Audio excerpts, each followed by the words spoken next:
All right, co-host, we're here to talk about the Express. Express right. elevator to hell going down. No, man. The Express this is history, man. This is history in the making. History. Are you a football fan at all? Boring. Okay, obviously not a football fan or a fan of history. I guess being that you're just about 3 years old, you don't care about anything right now. No, not at all.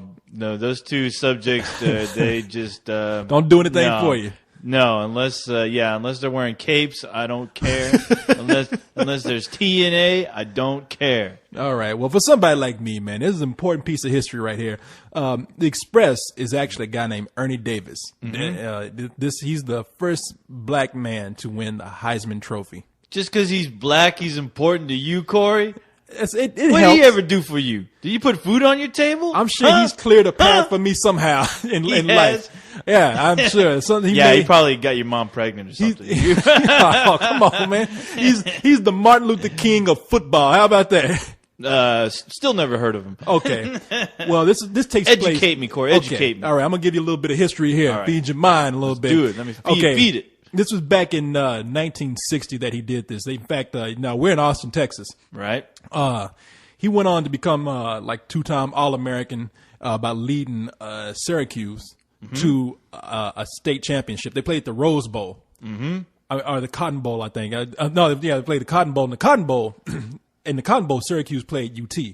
Now, here today, everybody's like, "Yay, UT! I love UT." We got Vince Young, the black quarterback from UT, and everything. But back then, Louis Armstrong, defensive quarterback, got him. I'm gonna run a touchdown. No, it was back then. though, UT was apparently there were no blacks allowed there, boy. Don't even step foot unless you were sweeping the carpet or vacuuming the floor or something. You weren't unless you're walking around Bevo. In fact, I think Bevo had more advantages of being at UT. I think Bevo had his own penthouse suite. Black people wouldn't even let in though. He was allowed to drink in the water fountain where all the whites used to drink from. Yeah, they had bathrooms for whites, Bevo, and then blacks. But it's a goddamn Longhorn drinking right there. I can't drink. No. I'll drink with a Longhorn before I drink with a nigger. You better get used to it, brother.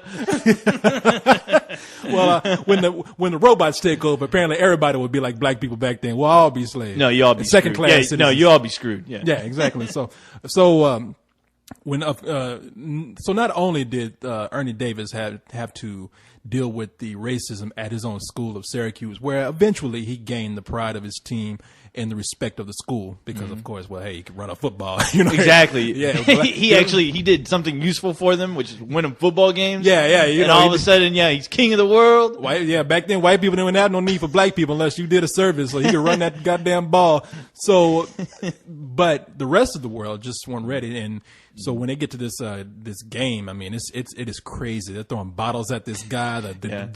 Whenever he gets tackled, it's not just a tackle; it's a beat down. It's a beat down. They got bats with him.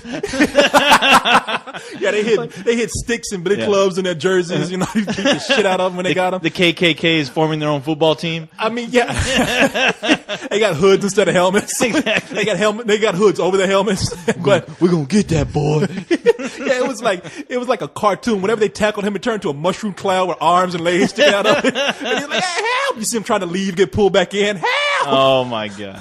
but yeah. So and that's just kind of an example of what this guy's whole career was like. And so it was a living hell. It pretty much, man. I mean, having to cross those boundaries of having to just in football. I mean, it was undeniable that he was going to be a star athlete, right? And so, he lived up to his name, the Express. There was no way of stopping that. So even the white people had to be like, "Damn, that boy can run." That boy can run. Yeah, I don't blame him. Look at all those white dudes chasing his ass. In fact, at the beginning of the movie, he said, "That's how I learned how to run, running from white people." Exactly. He's picking up bottles, and a bunch of kids come out from behind the bushes. It's always out the bushes. Like white people back then always came out of the woods. You know what I mean? Yeah. It was like if there was it could be one tree and about 10 white people can come out of it if a black man is messing up. The Keebler elves are chasing his ass. Give us back our cracker. Give the crackers back to the crackers. But at the beginning of the movie, he's a little kid picking up bottles, and these little kids come out and they say, what you doing in this part of town, spook? And he was like, I'm just picking up bottles. Like, well, give us your bottles and we'll let you leave. Now his friend, there's two of them. His friend is like, he's kind of standing like, I ain't going nowhere. Ain't that right, Clyde? He turned around, the guy just gone. There's a train going by. His friend catches the train. Feast don't fail me now. It's like he pulled a hobo, train jump. That motherfucker left the country. That train was going to Mexico. He's like, shit, I'm out of here. Sorry, sucker. But he turns back and they say, hey, we're going to count to 3. And I'm just going to kick your black ass right now. And they tell him that. And he's like, 1, 2, and he's like, hey, you see him putting that sack of bottles up to his chest like a football. He's like, and I ran like I never ran. He was hopping the fences. legend is born. Basically, later in life, he goes on to play for his high school team. He becomes like a star player.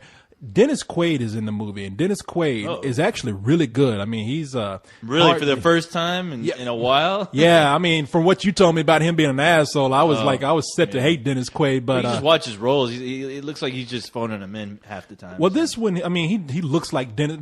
These days, Dennis Quaid looks like he just woke up, and he woke up with a hangover. And he's always got that look on his face, like, where the fuck am I?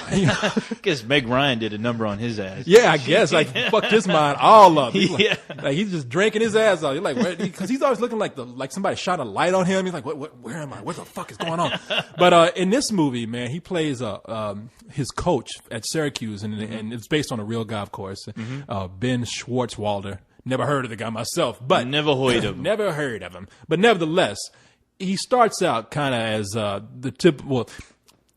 Ernie Davis, his cousin, I think it's his cousin, tells him, hey, look, he takes him to a rally where they're going. This is doing the great boycotts, like Woolworths with Martin Luther King marching, saying we're going to boycott the buses and the stores and what. So he takes him to a rally and he's like, look, man, he's like, why don't you come help us with the cause? And he's like, well, I'm on a. Davis is like, hey, man, I got a scholarship.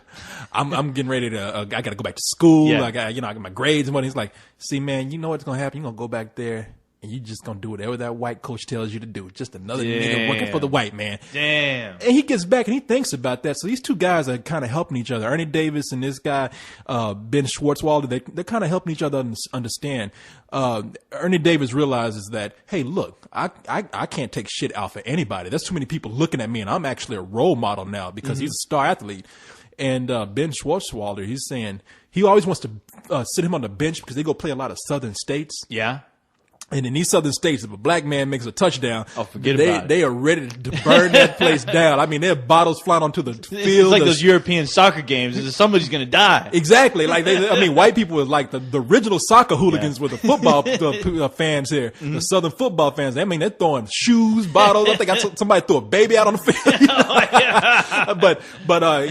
So Ben Schwartzwalder is always saying, hey, man, I'm going to let you gain the yardage, but you ain't going to make the touchdown. Whoa. And he tries to bench him. And so after Ernie Davis says, hey, look, I'm not just the X and the O to you. I got something to represent. Then he begins to realize, we can't just